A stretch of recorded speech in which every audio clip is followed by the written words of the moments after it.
So the new Fantastic Four trailer came out the other day, and, well, I think it was pretty good. Now I'm going to be sitting here and talking about it for the next couple minutes or so, but I've had to get a bit of help for this one, so shout out to the man, the myth, the legend himself, Editor Man, because he's more in the grapevine for the Marvel Universe than I am, so massive thanks to him. I'm going to start by saying the CGI. I mean, first of all, it's a trailer, so CGI is probably not going to be great. But here, it was pretty decent, to be honest. Johnny Storm and The Thing, to be honest, I thought the CGI was really good for the both of them. Then Pedro Pascal, or Mr. Fantastic, his CGI was also quite decent. I can only expect it to be even better for the actual movie. I think the only part of it I didn't like was when the female Silver Surfer was released. That looked a bit tacky, and I'm going to speak about that later. It's another plot hole to dive into. The chemistry between the Fantastic Four is another thing I want to talk about as well. I feel like in the trailer, there's a bunch of interactions between the Fantastic Four that makes it feel like a family.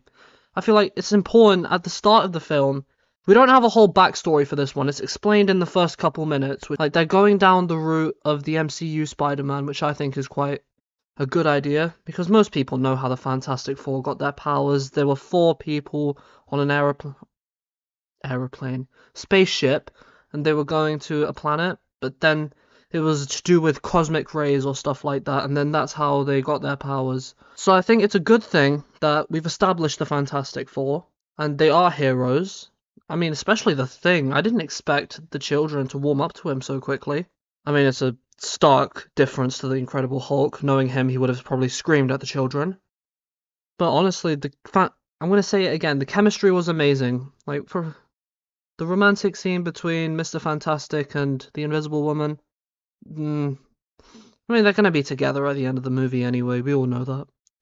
But then the interactions between Johnny Storm and Thing were also quite funny as well. So the humor is up there, the chemistry is up there. Now, I'm not the kind of guy that knows all of these actors. I'm the cobra that lives under a rock. This is where I've had to get some help. So these are famous actors. They seem to fit the role quite well, to be honest. Like, I can see Pedro Pascal as Mr. Fantastic. That's the main one, I know. Like, he is fit for that role. That's a really good role for him to be in. And then the others fit their role as well. I just don't know the name of them off the top of my head. And then there's a bunch of things that are related to the plot. I'm going to talk about the plot very briefly. I think we all know the plot at this point. They're going to fight against Galactus, who is basically one of the big bads of the Fantastic Four, along with Doctor Doom, who I will speak about later.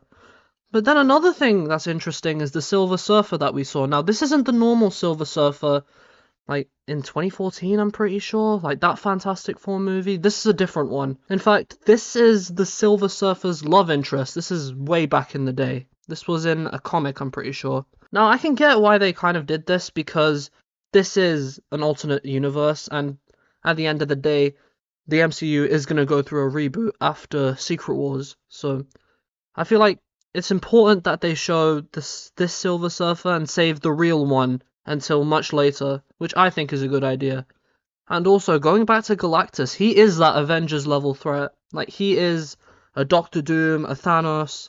I think especially in this movie, the Fantastic Four have to lose, because Galactus is simply that Avengers level threat. I feel like that's what Ant-Man and the Wasp Quantumania failed to do. You had Ant-Man beating Kang the Conqueror. I mean, how does that make sense in any parallel universe?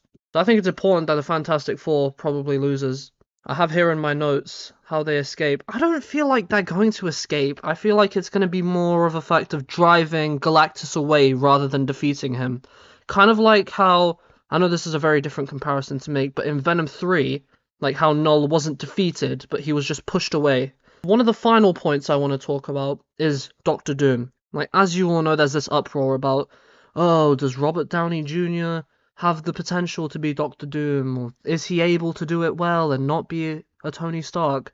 Well, to that I say, I have no idea, because we haven't seen Doomsday and we haven't seen him act yet, so it's anyone's guess at this point. But I'm pretty sure, like, and I think loads of people would agree with me on this, that we're going to be seeing him either in a post-credit scene for this movie or at some point Because you can't not have a Fantastic Four movie without Doctor Doom. He's one of the big bads of the Fantastic Four universe. I'd be very surprised if he isn't included in here.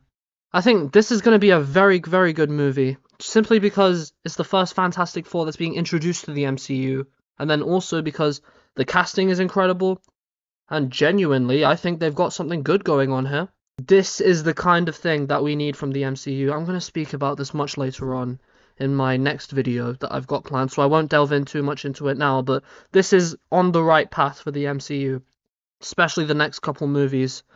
But yeah, that's it from me. But thank you very much. I will see you in the next one.